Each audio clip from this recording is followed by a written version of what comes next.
నేను సాంకేతిక వివరాల్లోకి పోకుండా సులభంగా 2-3 విషయాలు చెప్తాను, అప్పుడు మీరు ఆలోచించండి. గర్భంలో మనిషి అంటే బాబు కానీ పాప కానీ ఎవరైనా కానీ గర్భంలో ఉన్నప్పుడు అది ఒక చేపలాగా ఈదుతూ ఉంటుంది. ఒక ఫ్లూయిడ్ ఉంటుంది గర్భంలో, ఆ ఫ్లూయిడ్లో ఈ పిండం తేలాడుతూ ఉంటుంది. అంటే ఏమిటి? చేపలాగా, నీటిలో చేపలాగా ఊగుతుంటుంది.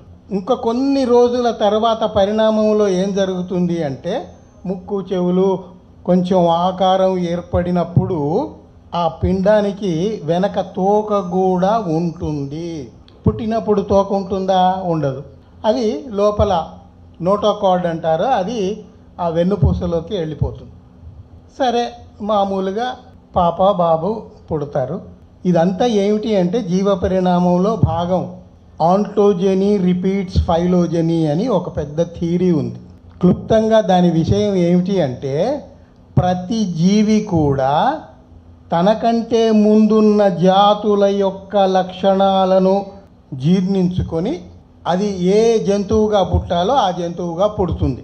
ఇప్పుడు మనిషిగా పుట్టేవాడికి చేపలాగా ఈదాల్సిన పని లేదు, తోక ఉండాల్సిన పని లేదు.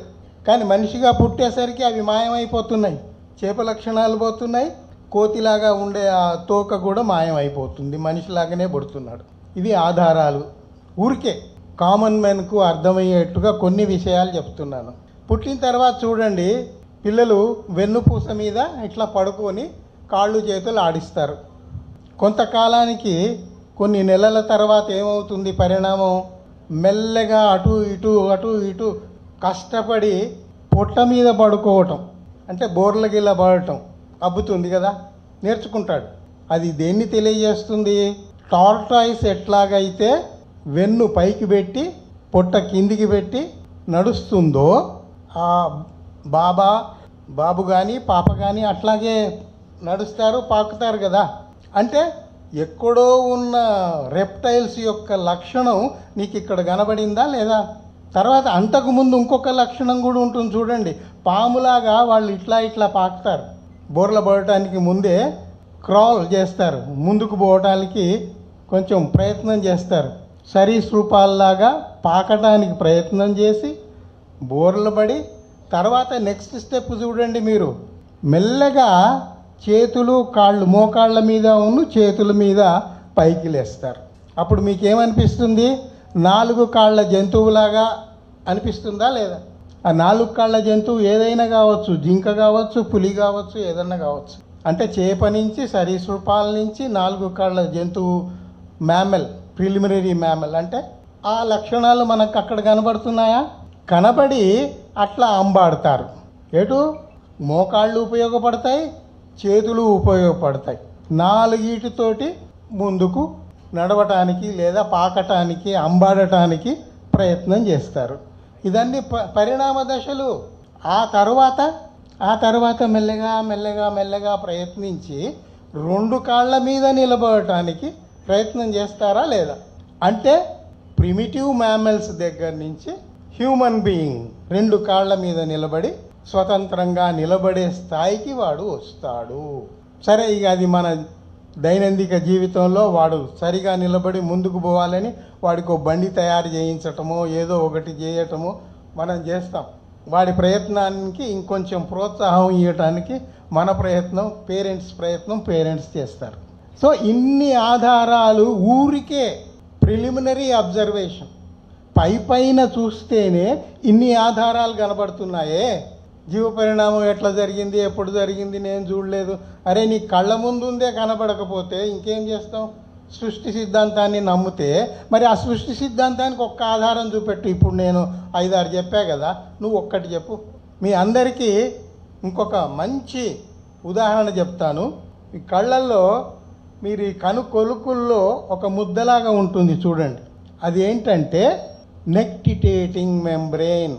చేపల కళ్ళకు నెక్టిటేటింగ్ మెంబ్రెయిన్ అని ఉంటుంది. ఎందుకు? అది ఎప్పుడు నీళ్ళలోనే ఉంటుంది కాబట్టి నీళ్లు కళ్ళలోకి పోకుండా ఒక ట్రాన్స్పరెంట్గా ఉండే ఒక పొర ఉంటుంది.